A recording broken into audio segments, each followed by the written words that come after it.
The next thing I want to get into in talking about food is your metabolic type. There's more information about this on our website, but I just want to generally touch something. Did you ever wonder why you hear information like the Eskimos can eat 300 grams of fat a day with salmon and various types of things, and have a lower rate of heart disease?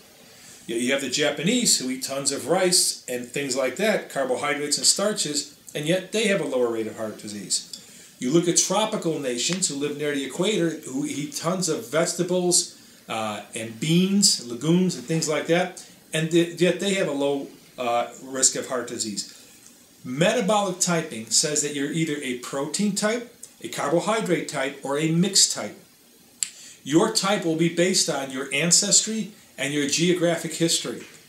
So when nations, America's only 250 years old, the rest of the world has been living in the same spot with the exception of the Jews predominantly for many thousands of years. They've adapted to the soil, the water, and their air around them. So they utilize those calories more effectively.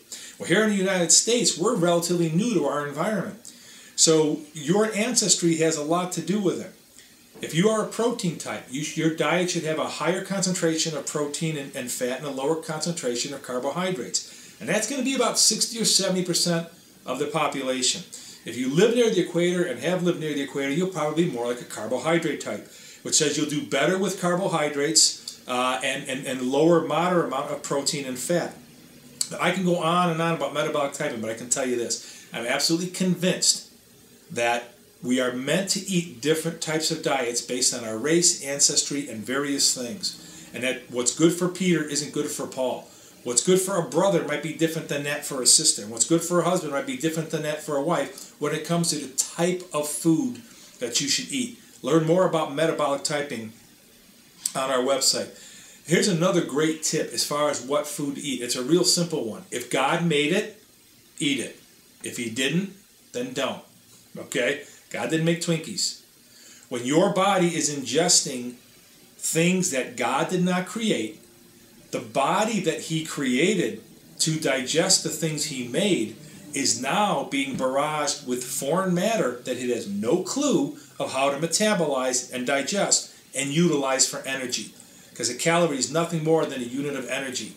When nothing is worse, when you talk about fat, you talk about calories, nothing is worse than eating chemically processed food. And it is my contention and part of my health advocacy and health activist life that to continue to get the word out that the food giants, the food chemical giants are more responsible for disease and cancer in this country than smoking, drinking, and sedentary lifestyles combined are for. The food giants are the reason. And anything with chemicals, if the label is any more than, say, about this much worth of information, you don't need it. Friends, I pulled out things where the label is literally this long, and there's words that are this big. And when you see that kind of stuff, those are chemicals, and your body doesn't know what to do with them. It will store them in tissue. It will store them as fat. Lastly, continue to inform yourself. Friend, when you gain the knowledge, I talked about some healthy snack choices, peppers, some different things that you can do. When you take the time to gain the knowledge, it becomes a matter of knowledge and understanding, not willpower. I'm going to liken quickly a Bible story, not a story, an actual happening in the Bible, when God approached Solomon and asked Solomon what one thing he would want in the world. Solomon could have said a lot of different things. I want all the wealth, I want all the power. What he asked for was wisdom. The ability to discern and the ability to absorb and then the ability to discern. When you have the ability to absorb the information about food and understand how it works in your body, you will find over a very short period of time that you will no longer desire the things that you previously desired. When you understand the tremendous nutrients that God put in the food that He made, and what a calorie is supposed to do in your body, which let me briefly touch on that. A calorie is a unit of energy. Now, when you consume a calorie, it could be 100% energy, or a nutrient-dense calorie, or 0% energy, what we call a naked calorie. Kylea's Total Living Drink it just so happens, is 100% nutrient density. Every calorie has got full function in the body, meaning this: when you have nutrient density, a calorie enters the body and goes and performs a job.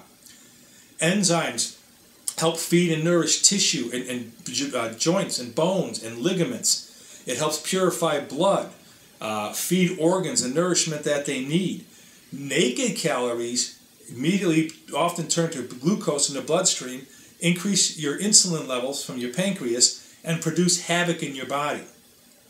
Examples of naked calories would be processed food, fried donuts, stuff like that. Dense calories would be dark green leafy vegetables. Halfway in between would be like your meats and your poultries and your cheeses. I think you see where I'm going. Nutrient-dense calories, and there's plenty more information about this on our website, is the key, just as much as caloric intake, to proper metabolism of those calories so you can keep a lean and healthy body. Friend, I can go on for another hour. There's tremendous amount of information on our website about food, about nutrient density, about metabolic typing. Take a look at the Total Living Drink and see what real nutrient-dense calories are all about. This concludes pillar number 3. Again, I want to remind you to take the Kylea Health Quiz. It's free, it's easy, and it gives you a great snapshot of where you're at in your health, which I wish you all the best with. Have a good one.